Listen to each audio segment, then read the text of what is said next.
you have a big family. There's 4 kids and you and Peter, and you tell this beautiful story in the book.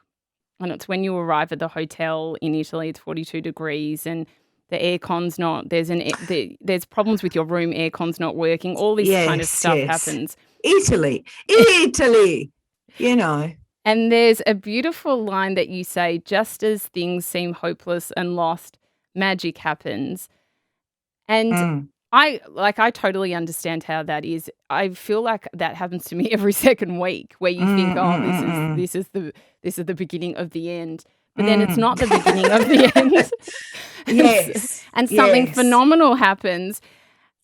How do you find that kind of inner faith and that belief that that magic will appear? Wow. Well, that's interesting, isn't it? I have always been, well, not always probably, but I have a lot of faith. I have, just as a person, I have a lot of faith. I have a lot of faith that the universe, or whatever it is, circumstances or whatever, will, if I jump, the universe will slide out a tabletop and catch me. Yeah. Hopefully a soft tabletop, but sometimes it's a hard landing on marble, but it's still a shelf, you know. But Italy constantly taught us that lesson. And maybe because it's a land of faith, you know. I mean, it's full of churches now that nobody seems to go to, but it's still in the DNA, you know. It's still, you walk down a little laneway and there's a statue of the Madonna and someone's put flowers on it at 7 o'clock in the morning. You know, they're a land of faith. They're very connected to their families, to each other, to the essence of life. And they've kind of made it simple in a way, even though there's lots of stuff that's complicated about Italy. They've got just the most painful bureaucracy, the most painful. It's like the people who set up the MyGov website run all of Italy. That's honestly what it's like. It's the worst. It's the worst. Anyway, but on a personal level, it would happen to us all the time. We were lost. We were starving, and then suddenly, like a mirage, a restaurant, or we'd get to a restaurant and they were closed because, you know, they have the immutable closing hours, but then they'd see the children and they'd be like, oh, all right, you come in. And then we end up having dinner with the family in the back of the restaurant, or it was just always a faith-affirming exercise. And faith is like those other muscles. The more you exercise it, the stronger it becomes, the more intuitive you become, the more relaxed you become, because you are not this anxious, vibrating person like one of Madonna's personal assistants. You are actually, you feel supported, I guess, by everything. What's always struck me about you, which I think is such a beautiful trait, that you have this innate ability to step into the unknown. And they say when you step into the unknown, you step into this field of all opportunities. And not many people would, you know, pack up their kids, and having 4 of them. And as you talk about in the book, you know, they weren't little kids. They're going through high school and all this kind of stuff. And as you said, you were obviously doing a radio show that was doing so well at the time, yet you still went and said, all right, guys, we're off. We're going to Italy for a year. Whilst most people would go, that sounds awesome, I'd love to do it, but would be crippled by fear and would never take that maybe they'd think it was a risk. How do you find that?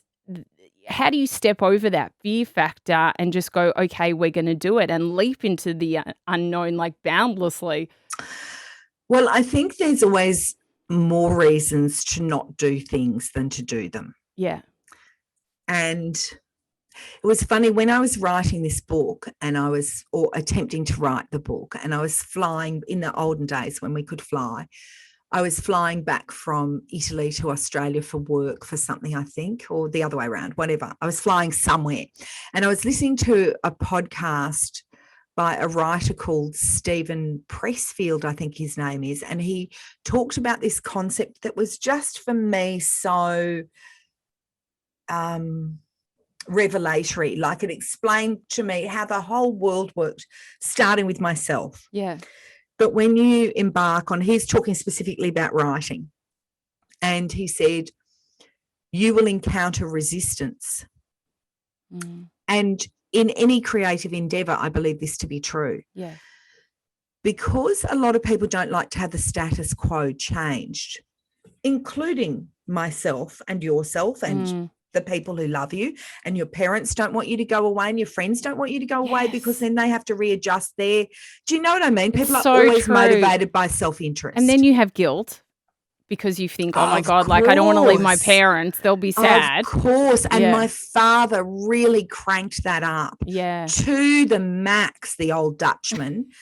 He was shocking, so that I actually had to shut him down by saying to him, Dad, you left your country and saw your parents like twice in 40 years. Yeah. And you're going to begrudge me doing this? And Dad, of course, because he was always so beautiful and pragmatic, totally took it. Yeah. Whereas my mother would be like, Mum's a massive emotional manipulator of it. Like, she's a master, that master. She'd be when I left the Jehovah's Witnesses, she said to me, your father lies in the dark with tears streaming down his cheeks. Okay, Mum. All right. So they were going all out to try and stop us. Part of the resistance that this writer, Stephen Pressfield, was talking about. But what happens if you persist with something? The universe, I don't know what we call it. I hate saying the universe because I feel like a footballer's wife who's bought a Buddha statue at Bunnings. Do you know what I mean? Yeah, I know. But people on this podcast probably would all be able to understand what you're talking about. Of course they would. Of course they would. But I wish there was a better word for it. Yes, no, I agree. The force of life. Yes, the force of life is nice. The force of life. The Holy Spirit. Yes. The divine. The divine. Then provides, because you look at nature is so creative and nature is so beautiful, and nature is always changing. Absolutely. So the earth actually supports you in what you want. So if you persist and you reject the resistance, or you keep pushing against the resistance, eventually the universe gives you assistance. Yeah. Oh my goodness.